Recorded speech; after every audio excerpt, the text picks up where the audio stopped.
Can a power of attorney be used to close a real estate transaction?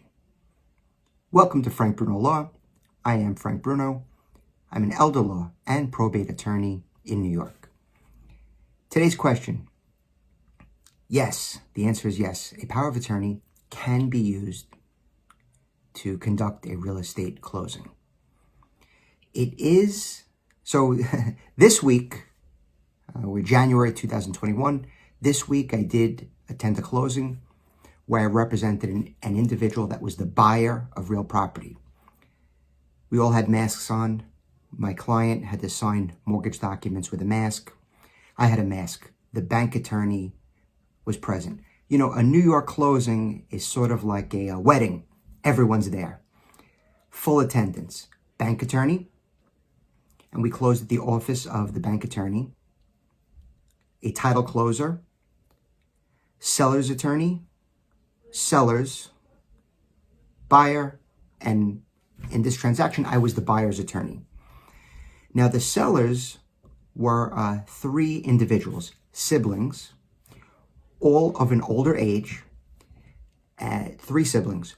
One of the siblings was at home, unwell, just a little bit sick, older, infirm. And this individual gave a power of attorney to his sibling to conduct the closing. So a power of attorney can be used. It's sort of difficult to use a power of attorney to enter into the mortgage. Not impossible. I've seen it done with prior approval. But the bank doesn't really want, my experience is the bank doesn't really want a person to be obligated to a mortgage through a power of attorney. There might be a specific reason. Person is working, maybe they're a first responder, maybe they have a job where they can't get off on that given day. Maybe they're out of state for an extended period of time. So it's not as frequently used for a buyer. It is more frequently used to conduct a closing with a power of attorney for a seller. Now, we take steps to make sure that the power of attorney is in full force and effect. The title closer, we all observed the power of attorney, made sure that it was validly executed. That power of attorney will also have to be recorded along with the deed. The person that was using it had to sign an affidavit. It's a sworn statement indicating that it was in full force and effect, that she had no knowledge that it had been canceled, that it was a legitimate document, and that this is the agent, and that the principal of the power of attorney was still alive. And what was done to further ensure that is that the title closer telephoned the location where the principal was and had a brief conversation with him. The seller's attorney got on the phone first, verified that that was his client, and then the title closer did in fact speak to this individual and said, asked a few questions to make sure that it was A-OK. And that's how you use a power of attorney in a real estate transaction.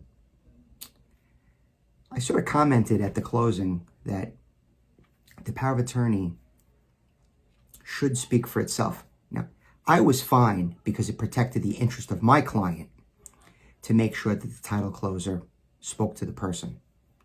However, as an attorney that prepares powers of attorney, I do feel that that undermines the document in and of itself.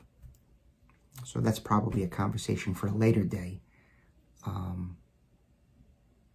Really, if you had to demonstrate every time that the person is, well, it's the law, the person has to be alive, right? The power of attorney loses its effect if the person has passed. But what if that person was in a coma and had signed the document, right? I don't want to go down a rabbit hole of this discussion at this point. if you have a power of attorney and you want to speak to me about it. If you need to use a power of attorney to close, let me know. I will assist you. We can definitely do that. FrankBrunoLaw.com. Be well, stay safe and healthy.